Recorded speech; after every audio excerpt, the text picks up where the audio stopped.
Fui el sostén de todos, hasta que necesité a alguien y no hubo nadie. Lo que me dijo esa noche, todavía me persigue. Durante años, mi vida giró en torno a los demás. Era el pilar, la roca, el hombro donde todos lloraban. Desde mi hermana menor, con sus constantes crisis de ansiedad, hasta mi mejor amigo, quien siempre buscaba mi consejo para sus fracasos amorosos, yo estaba allí. Mi madre, con sus achaques y su eterna necesidad de compañía, también contaba conmigo. Recuerdo cómo, desde niño, aprendí a poner las necesidades ajenas por encima de las mías. Un juguete roto de un amigo era más importante que mi propio juego inconcluso. Una lágrima ajena era un llamado ineludible. Mi sonrisa se construía sobre la felicidad de otros, mis logros se sentían más valiosos y contribuían al bienestar de alguien más. La idea de la reciprocidad nunca fue una expectativa, sino una silenciosa esperanza. Pensaba, ingenuamente, que si yo daba todo, el universo, o quizás las personas que me rodeaban, me devolverían al menos una fracción cuando lo necesitara. Mi hogar era un refugio para corazones rotos, mi agenda, una extensión de las emergencias de mis seres queridos. ¿Mis sueños? Siempre pospuestos, siempre para después, porque después nunca llegaba. Había una extraña satisfacción en ser indispensable, en sentirme fuerte y capaz de resolver cualquier problema. Era mi identidad, mi valor. Pero en el fondo, una semilla de cansancio comenzaba a germinar.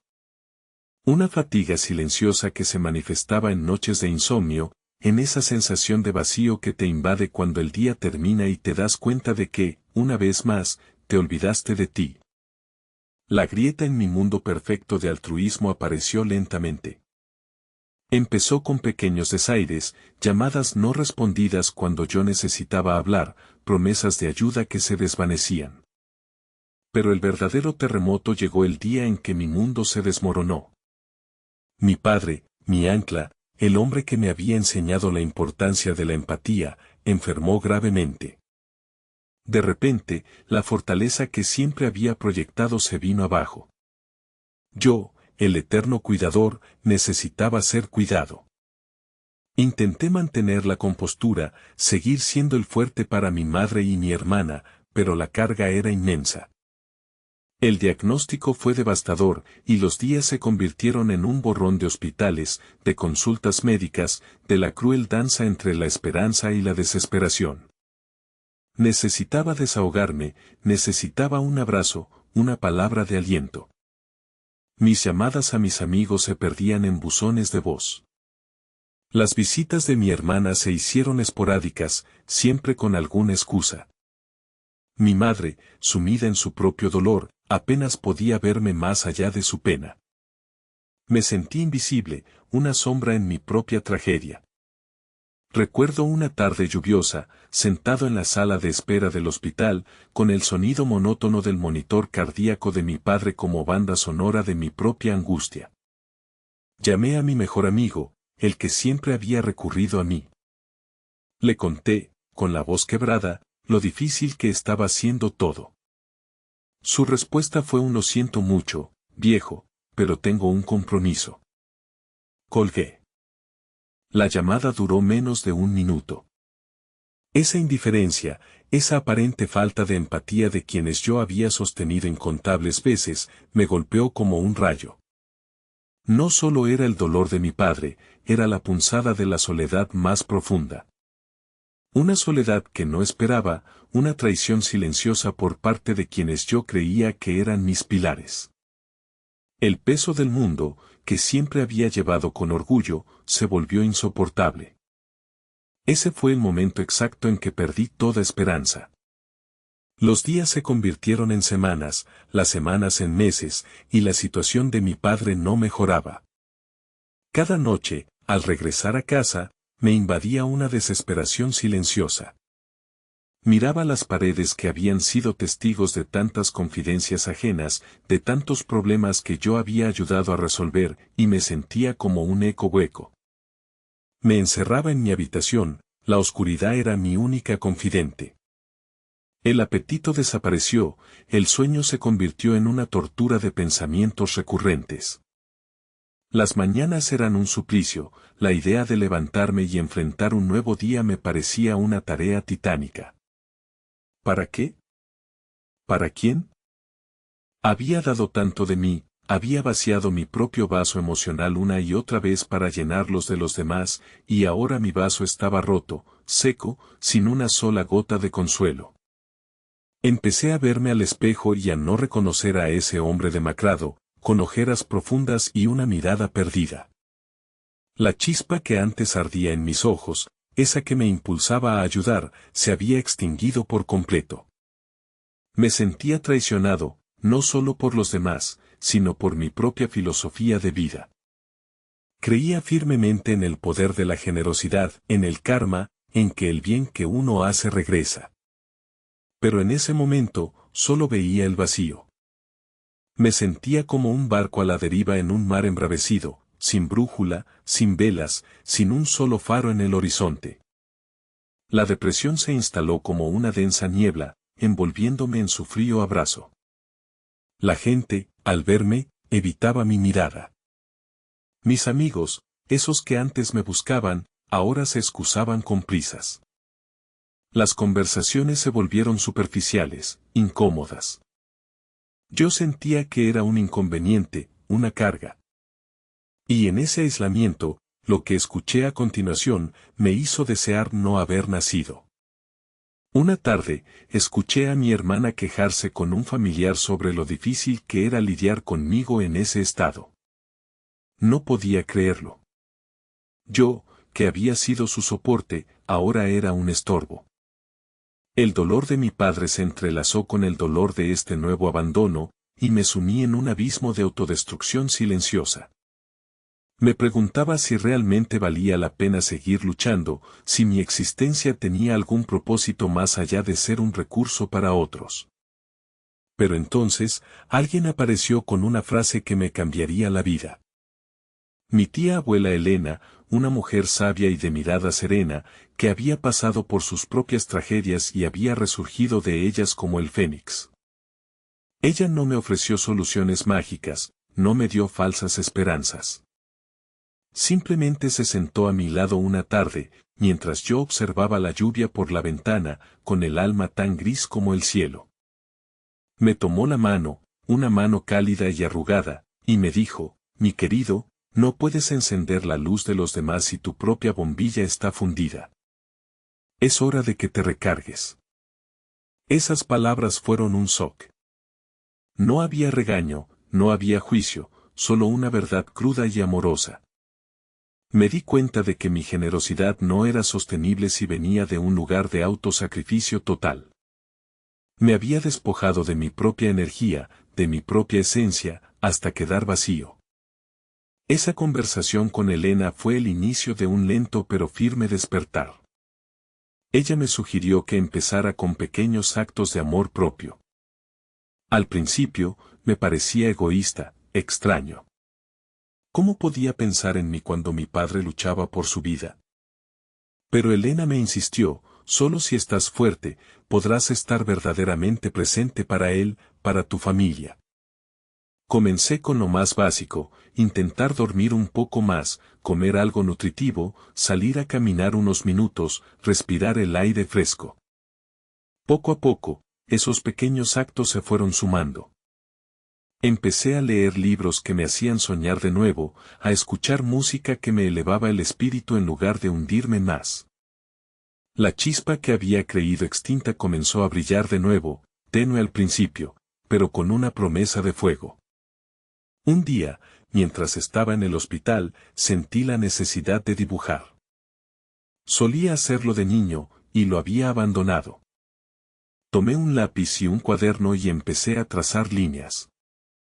Era como si cada trazo liberara una emoción reprimida. Ese simple acto creativo me conectó con una parte de mí que había olvidado, una parte que no necesitaba ser el sostén de nadie para existir.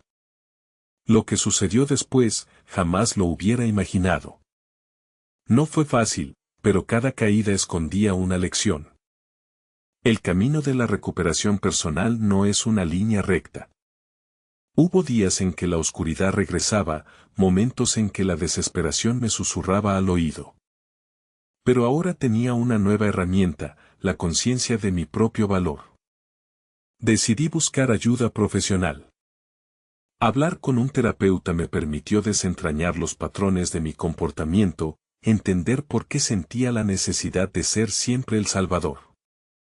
Aprendí a establecer límites, una palabra que antes me sonaba a egoísmo, pero que ahora entendía como autopreservación. Fue difícil al principio.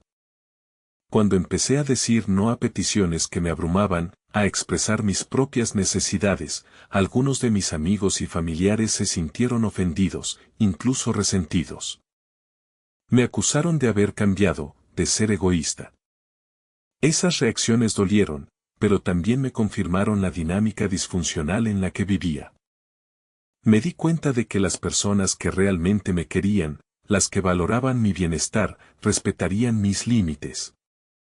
Los demás, simplemente se alejarían, y aunque doloroso, era necesario. Empecé a cultivar nuevas amistades, relaciones basadas en la reciprocidad, en el apoyo mutuo, no en una dependencia unidireccional. Retomé mis pasiones olvidadas.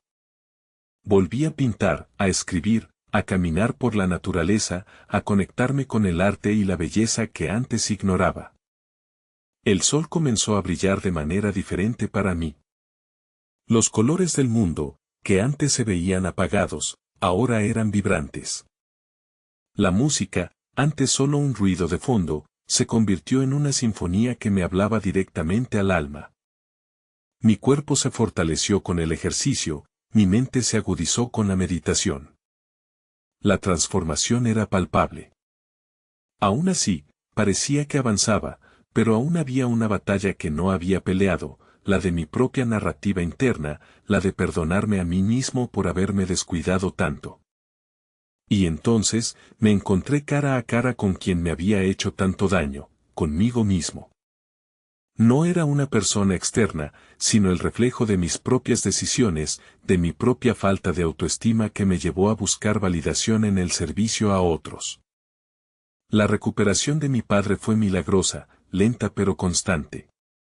A medida que él mejoraba, mi propia fortaleza interna crecía. Pero el clímax de mi redención no fue solo su recuperación, sino el momento en que me senté frente a mi padre, ahora lúcido, y le conté todo. No con reproche, sino con honestidad. Le hablé de mi agotamiento, de mi soledad, de la lección que había aprendido. Él me escuchó con lágrimas en los ojos. Me abrazó y me dijo, hijo, nunca quise que llevaras el mundo sobre tus hombros.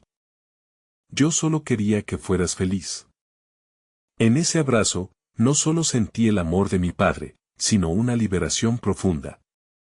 Comprendí que su amor era incondicional, que no necesitaba ganármelo siendo el Salvador. Lo que le dije en ese momento cambió nuestras vidas para siempre. Le pedí perdón por haberme perdido a mí mismo, por haber permitido que la desesperación me consumiera. Y me perdoné a mí mismo. Ese acto de auto-perdón fue el verdadero punto de inflexión. No necesité confrontar a mis antiguos amigos o a mi hermana. Su ausencia en mi momento de necesidad había sido su propia lección, no la mía. Había sanado la herida que ellos habían dejado, no buscando su disculpa, sino encontrando mi propia paz. Había cultivado un jardín interno de autorrespeto y amor propio. Pero lo más importante no fue lo que pasó conmigo, sino lo que aprendí para siempre. Mi padre se recuperó completamente, y nuestra relación se profundizó de una manera que nunca creí posible. Mi hermana, con el tiempo, también comenzó a entender mis límites y, aunque la relación nunca volvió a ser la misma, se estableció sobre bases más sanas. He aprendido que la generosidad es hermosa, pero solo cuando emana de un lugar de plenitud, no de escasez. No se trata de dejar de dar, sino de dar con sabiduría, reservando siempre una parte de ti para ti mismo. He aprendido a escuchar mi voz interior, a honrar mis propias necesidades y a no sentirme culpable por ello. Ahora, cuando ayudo a alguien, lo hago desde un lugar de elección consciente, no de obligación o de búsqueda de validación. Mi vida está llena de propósito, no de sacrificios silenciosos. Miro el sol cada mañana y siento gratitud. La lluvia, que antes era un símbolo de tristeza, ahora es un recordatorio de renovación. Mi historia es la de un hombre que tocó fondo, que se sintió traicionado por el mundo que había sostenido, pero que encontró la fuerza para levantarse y reconstruirse, pieza a pieza, en la persona que estaba destinado a ser, fuerte, sí, pero también vulnerable y auténtico. Si alguna vez te has sentido roto como yo, escucha esto, tu valor no reside en cuanto das a los demás, sino en cuanto te valoras a ti mismo. Eres suficiente. Eres digno de amor, apoyo y reciprocidad. No tengas miedo de establecer límites, de decir no, de priorizar tu propio bienestar. Es el acto más valiente y amoroso que puedes hacer por ti mismo. Y aunque mi historia terminó, la tuya, apenas comienza. Recuerda, no puedes ver las estrellas si siempre estás mirando al suelo. Levanta la vista, encuentra tu propia luz y permítete brillar.